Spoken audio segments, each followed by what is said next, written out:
Well, today's question, which was submitted recently, has to do with the fifth seal in the book of Revelation and the issue of God's wrath in relation to these seals. And in particular, it has to do with some of the differences between the pre-tribulational view and the pre-wrath view of when God's wrath begins, and whether or not the seals are a part of God's wrath. So let's take a look at this and get into the question. So the question is, how do we address the idea that pre-tribulationalism teaches that God is pouring forth his wrath in the seals, and yet the fifth seal involves martyrdom of the saints? The pre-wrath argument goes that though the authority is given, that does not mean the activity is itself divine wrath. It may reflect God's permissive will rather than active judgment. As in Job, chapters 1 and 2, Satan is granted authority to harm Job, but the harm originates with Satan, not God's wrath. The martyrs are crying in protest. But if we say by contrast that the seals involve divine wrath, aren't we saying that God is slaying the saints in wrath? So this question comes about because in chapter 6 of Revelation, there's these 7 seals that are going to be unsealed by the Lamb. And of course, my position and the position of those who are pre-tribulational, that is to say that the rapture occurs before the tribulation, we believe that we'll be exempted from God's wrath. And if the wrath of God occurs, if all those seals involve the wrath of God because the Lamb is opening each seal, then our view is that the church will be taken in the rapture prior to that time. So the pre-wrath view differs in when they believe the wrath of God occurs in Revelation, and in particular, they're going to argue that in the fifth seal, the fact that the fifth seal involves martyrs for the Christian faith, that's a piece of evidence against the idea that God's wrath is involved at that point. So let's look at this issue in a little more depth, and I think we'll see that there's quite a bit more to it than meets the eye. So the key, I believe, to answer this question is found in Romans 9. And Romans 9, of course, is a controversial and very interesting chapter with a lot in it. But one of the things that Paul writes in verse 22, and he's talking here about the idea of God's election and so forth. But he says, what if God, wanting to show his wrath and to make his power known, endured with much long suffering the vessels of wrath prepared for destruction?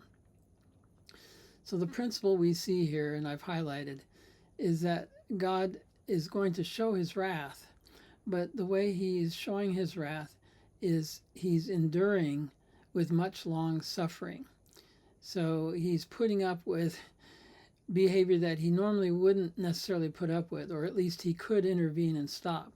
So God's patient forbearance, allowing sin, allowing those activities to continue rather than immediately intervening and cutting them off in judgment, is a way he shows his wrath. So that's a little bit puzzling in a sense, that his wrath is related to him holding off judgment. Because it seems like if he is going to express his wrath, he's going to judge right away.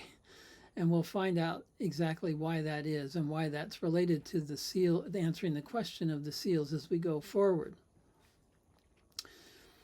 We see the same idea alluded to in the Old Testament in Genesis 15, where God is giving a prophecy to Abram about Israel.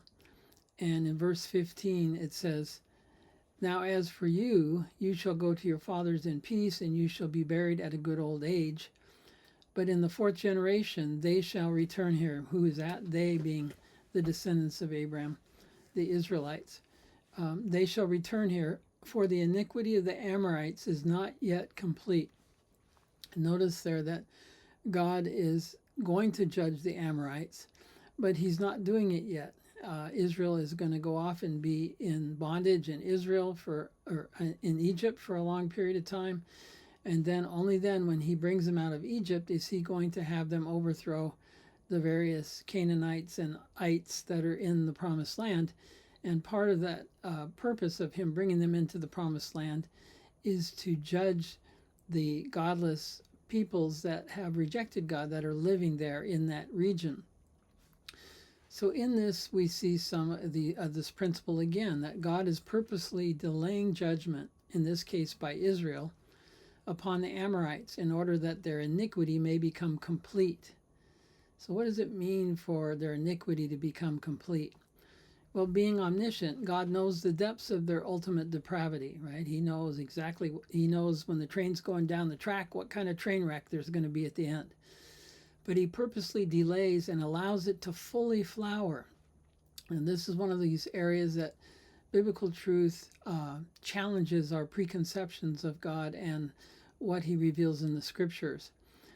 So this allows history to record what God already sees ahead will be the depth of their sin and the measure of their guilt. So notice here that God knows exactly what the Amorites are going to do. He knows that they are going to reach a point beyond redemption. And at that point, he's going to bring judgment. But if God acts right away with the harshness that is commensurate with that, history is going to disagree or, evaluate God. Not that he cares how we evaluate him, but he does. He is just. So his judgment has to match a just evaluation of what's been done. And in this case, if he steps in early, he doesn't allow sin to fully manifest its sinfulness and fully manifest the deserved judgment and that goes along with that. So as he allows the Amorites to fully manifest their sin, history will record this actual development as a testimony against them. We see a similar situation with Jesus when he's condemning the scribes and Pharisees in Matthew 23.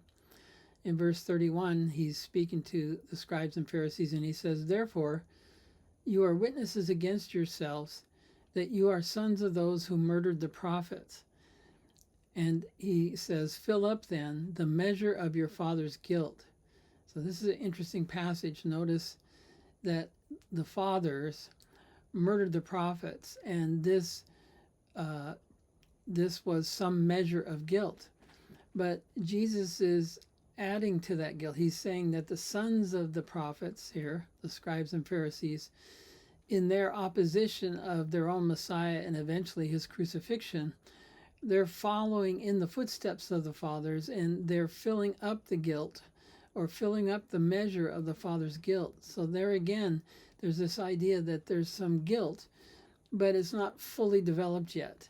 And by these sons of the prophets doing what they're going to do to the Messiah, they're going to fill up a train of guilt, or if you want to think of it as a bowl of guilt or a glass of guilt, it's going up toward the brim, and he's going to allow that to fill further at his crucifixion, and it will, of course, merit a larger judgment.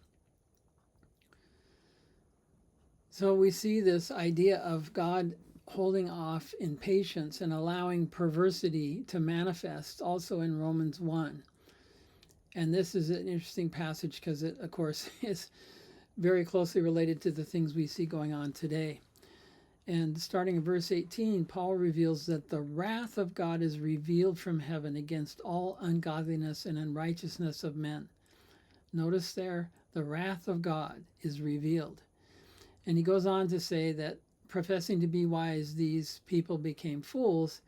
And then in verse 24, it's kind of the hinge, or if you had a seesaw, this is the fulcrum of the passage where he says, "Therefore, because of all these things that they want to do and they refuse to acknowledge God, he gives them up." And this is a key idea, that God gives them up to uncleanness in verse 24, and he gives them up to vile passions in verse 26. So the fact that God is giving them up to fully express their sin and perversity is in some way related to the wrath of God. And that's what we're looking at here. How is that related to the wrath of God? Well, God allows them to fully follow their perversity to its conclusion, and thus they're earning greater judgment. So God's wrath is expressed toward these sinners by his patient waiting, and he allows them to fill up the measure of their sin, and that places them in a worse position in the day of judgment. So the idea here is that if God jumped in right away and judged them, the judgment they would get would not be as bad as if he waits and allows their sin to fully flourish. So he's allowing their darkness, the rejection of God, their sinfulness, to more fully manifest, so that in the day of judgment they get the full measure of justice for their perversity. And there's a sense in which that's worse for them than it would be if he had cut them off sooner. So now let's look at the Revelation 5 and the cry of the martyrs. So in Revelation chapter 6, verse 9, when he opened the seal, that is, the Lamb opens the fifth seal, I saw under the altar the souls of those who had been slain for the word of God and for the testimony which they held. And they cried with a loud voice, saying, How long, O Lord, holy and true, until you judge and avenge our blood on those who dwell on the earth? Then a white robe was given to each of them, and it was said to them that they should rest a little while longer, until both the number of their fellow servants and their brethren, who would be killed as they were, was completed. So here again, we see a similar idea. There we're seeing now martyrs who have been killed, the slain for the word of God and for their testimony. And they're crying to God, how long until you judge and avenge? So notice that they're appealing to God, saying, God, please intervene and judge these the perpetrators. Judge these who have killed us. Please, God, come in and judge them. And God's response may seem puzzling. He doesn't come to their rescue right away as far as bringing justice, which is exactly what we see today right in the world. But he tells them to rest, okay, have patience, stand by, wait a little while, until he explains why he is waiting. Why is it that he wants them to wait? Well, because there's a number of fellow servants, brethren of theirs, who are going to be killed, and God knows that.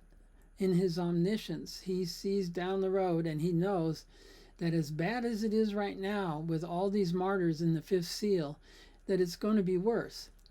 And he is waiting to allow that manifestation of the sin of the perpetrators to more fully manifest. And by his waiting, he is bringing his wrath to bear on the perpetrators, because by waiting, he's allowing their sin to fill up to a larger degree than if he intervened right away. And so there's a sense in which God's wrath is being poured out on these perpetrators by the fact that he's not acting, the fact that he's not stepping in to stop this disaster. In some ways, you could see this to aspects of the Holocaust, where it's this horrible, horrible thing. Why isn't God stopping it? Well, there's an aspect in which God is allowing mankind's heinous sin to fully manifest, because the justice that comes to bear is more appropriate for the actual depth of our sin, which we want to deny as a human race. So I believe that's key in answering this question about why the fifth seal still involves God's wrath, even though there are martyrs involved. It's the perpetrators who are under God's wrath by his inaction and his delayed response.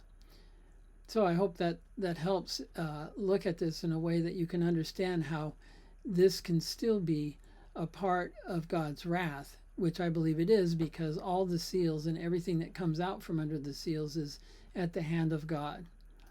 So hopefully that's helped you with this kind of puzzling question.